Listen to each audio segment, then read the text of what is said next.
is that the 20th and 21st centuries demonstrated the growth potential and the growth actuality most effectively in the Soviet Union and China. If you look at the Soviet Union as the first experiment in what I'm about to describe as their economic system, and China as the second, right? Russia starts in 1917, China in 1949. That's quite a difference. But by now we have 70 years, roughly 70 years of the Soviet Union, and now 70 years of China. And the Chinese growth faster, more spectacular than the Russian. It's the United States that has to have a change because it's terrified by the growth that the Chinese have achieved and that they look likely to continue, and therefore they have to be stopped. So what Americans cannot understand, because they don't want to face it, is that it's not that the Chinese are aggressive. It's really the reverse. It's the United States that's aggressive because it needs to stop what's going on. The Chinese don't. For the Chinese, let's go. You know, we know how to go. We know how to beat you. We know how to grow. We do it better than you do. So just let us. And the United States says, we won't. We're going to stop you. We're going to slow you. And it's almost as naked as that if you look at the press these days. 不知道大家有没有发现，美国只要一提到中国，就像是患上了严重的焦虑症，说中国具有侵略性，说中国要称霸世界。然而，美国顶尖的马克思主义经济学家理查德·沃尔夫在一场极其深刻的访谈里，直接说了一句大实话：中国根本不想惹事，他们只想要自由贸易。真正具有侵略性的，是因为害怕中国发展太快，而拼命想要拖慢中国的美国。沃尔夫教授不仅拆穿了美国的色厉内荏，更是用极其冷酷的经济学视角对比了美国、苏联和中国。他得出了一个让美国精英感到绝望的结论：中国这种体制是人类有史以来实现经济增长最不可思议的模式。The other thing I wanted to bring up right now isn't so much a policy issue, but just a broader domestic economic issue going forward, and one that I think your Marxist or Marxian, you've been using that word, analysis might be really helpful with. It also connects to DeepSeek, automation, electric vehicles, and that is the role of advancements in AI in the competition between China and the United States, and also just the overall health of our domestic workforce. I don't know quite how to get at what it is I would want to say about that. China has demonstrated now, and I believe this is true to almost every reasonable person, whether they like China or not, whether they support what China is or don't. They have demonstrated that economic growth can be achieved faster in their kind of system than it can in any other kind. And that is a momentous, that's a momentous achievement. Over the last 30 to 40 years, they have consistently grown, as measured by their GDP, 2 to 3 times faster than the United States. I must remind people, even though they hate to hear it, that before this speedy growth, the Soviet Union accomplished speedy growth. Not as fast, but speedy growth. So that the painful reality, so painful it can't be spoken, is that the 20th and 21st centuries demonstrated the growth potential and the growth actuality most effectively in the Soviet Union and China. If you look at the Soviet Union as the first experiment in what I'm about to describe as their economic system, and China as the second, right? Russia starts in 1917, China in 1949. That's quite a difference. But by now we have 70 years, roughly 70 years of the Soviet Union, and now 70 years of China. And the Chinese growth faster, more spectacular than the Russian. The Russians were a system of state enterprises throughout industry and a growing proportion of state enterprises in agriculture, and very little scope for capitalist enterprises throughout that time. Not zero, that's an American fantasy, but small. China is completely different. China made a decision to become a hybrid, to be partly state-owned and operated enterprises, half, and the other half private capitalist enterprises, both Chinese and external allowed. So that I think it's fair to say that China represents a hybrid trying to combine both the benefits of a private capitalism model United States and of a state-owned and operated enterprise system, example, the Soviet Union. They really are a 50-50 split. With the hybrid of these two systems overseen by a communist party and a powerful state apparatus controlled by that party.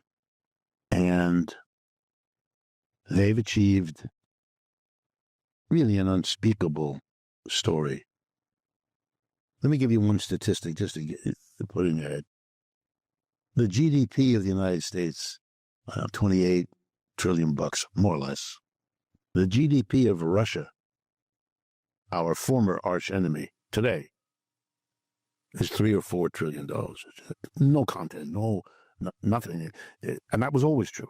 I mean, only in the Cold War legacy mentality of the United States did Russia loom, silly economic nonsense. Anyway, that's not true with China. China's GDP now, 18, 19, 20 trillion dollars. Way different from Russia. And equally so from anywhere else. Britain's GDP, I don't know, 4, 5, 6 trillion, something like that. Very small. Bigger than Russia, though. What? Bigger than Russia. Probably bigger than Russia, yeah. And Russia fighting NATO means Russia's fighting Britain, France, Germany. Italy is refusing. That's different. But look what China has done. China was one of the poorest countries on the planet in 1949 and is now number 2, unquestionably number 2 after the United States, and each year closing the gap. That is an astounding achievement. It is very, very hard for me not to dwell on it. But one of its components, and one of the reasons it has the achievement, will take us to the technology issue. A powerful communist party ruling a powerful state apparatus, supervising this hybrid, can do something quickly and efficiently that the United States either can't do or can't do quickly and efficiently. It can mobilize the entire economy to achieve certain priorities. It can mobilize the government sector in its ways and the private sector in its ways. It can force them to collaborate and coordinate so that the resources each has are brought together to attack a problem. It does not respect private profit as the priority, which is what happens here. It does not believe the private has to be given primacy in some sense, as happens here. It doesn't have a government filled with people who believe that the private is in some sense the more important, the more patriotic, the more deserving, the more what. It doesn't have any of that. In fact, it has the other. One of the elements of socialism or communism that has a real effect here is that the people involved in the public sector believe in it, respect it, even value it higher than the private. In recent years in China, you have seen programs punishing leading private capitalists, Jack Ma and others like that, kind of dressing them down, but mostly culturally saying, you are not, yet we will let you be a billionaire. We will. And we will let you run your business. But when you overstep in this hybrid, we're going to give you a slap on the wrist or worse, because you're not, and there's enormous support in the public sector for that. Americans have a very hard time grasping how different this is. Here in the United States, just by comparison, the presumption is that government is a bureaucracy full of unnecessary people, the fat. Economic fat. So Mr. Trump gets a lot of support for nominating the head of a private bureaucracy, Mr. Musk, to clean out the public bureaucracy, as if him being the proprietor of another bureaucracy didn't disqualify him. What? Why? What are you doing? What are you doing? This man has an enormous bureaucracy. He has a business that spans the whole world, or multiple businesses that span the whole world. He's got a complicated, overlapping mess of the bureaucracy, like all bureaucracy. But no. Instead, the mentality is the private bureaucracy is efficient, lean, effective. It's always the public bureaucracy that isn't, though. That's a completely different way of thinking about, and it translates into different little decisions along the way, made in this office in Idaho and that office in Vermont, that because of this private public notion, it's remarkable, meant that in order to have a chance, China could mobilize its resources in a way that Europe could not. Europe didn't have the hybrid economic systems, way too much private, and they didn't have national unity, too much tension among the countries of the EU. So they could not mobilize, not across the public-private boundary, not across the national boundary. So they couldn't, and they didn't. But the Chinese, who had less of some kinds of resources than Europe, if you take Europe as a total, they could. And they're not going to change this because it's working. That's why they are able now to compete in AI. That's what the importance of the DeepSeek explosion was. It wasn't the details of one program versus another. These are they call learning modules. What this is about is a sign, which is, by the way, a number of American commentary made this, and they're right. They compared it to 1957. And because I'm old enough, I was alive then. I remember it. 1957 was when Russia, Soviet Union then, sent up a man in space, a Sputnik, Yuri Gagarin. I remember the name of the Russian astronaut who was there. And America went crazy because the whole notion that we were number one meant that we Americans would be the first in space. And here we're not just another country, that would have been bad enough, but the bad country had done it. This is comparable. It's a sign that a country we thought was far behind us isn't.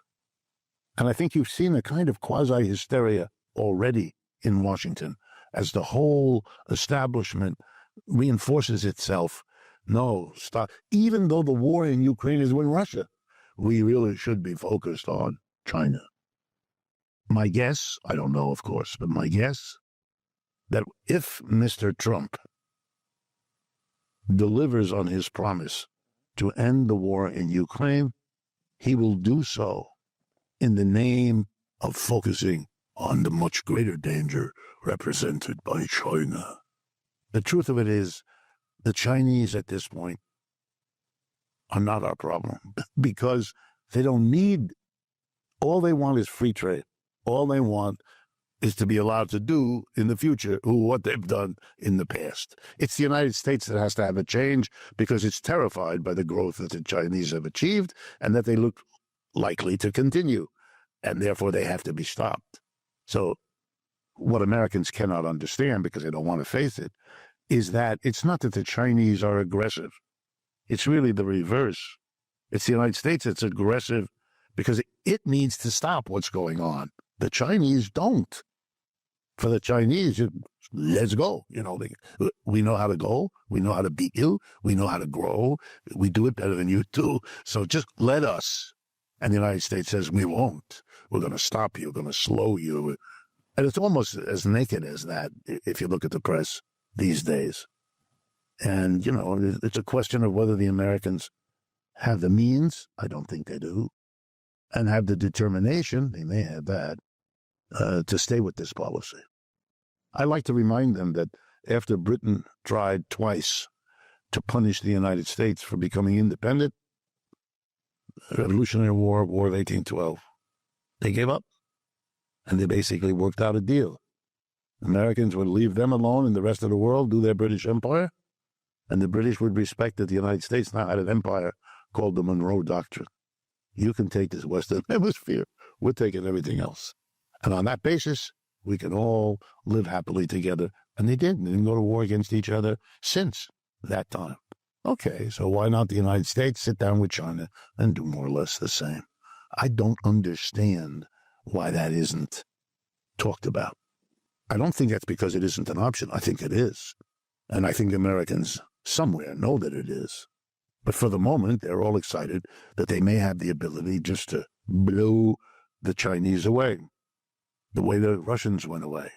And I think that's a mistake, but that's where we sit. 听完沃尔夫教授的这段长篇复盘，阿辛最大的感受就是2个字：通透。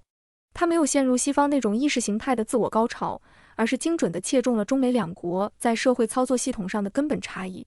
大家细品他提到的那个极其荒诞的现象，在美国，老百姓和政客骨子里觉得公共部门是低效的，是累赘，所以他们指望像马斯克这样的私营资本家来拯救国家官僚机构。他们天真的以为资本的效率能解决一切，但他们忘了资本逐利的本质决定了它永远只会向前看，而不可能把14亿普通人的饭碗和国家的长远安全放在首位。这就导致了美国在面对需要跨越公司界限调动全国资源去打一场科技硬仗时，显得无比笨重且四分五裂。而反观中国，就像沃尔夫说的，我们不仅有强大的国家机构兜底，还有极其活跃的市场经济在前面冲锋。当这台混合引擎全速运转时，它迸发出的力量是那个还在纠结党争和选票的美国根本无法企及的。视频里有一段关于1957年的对比，阿辛觉得特别绝。1957年，苏联第一颗人造卫星上天，美国人当时吓疯了，因为他们引以为傲的科技王座被挑战了，那叫斯普特尼克时刻。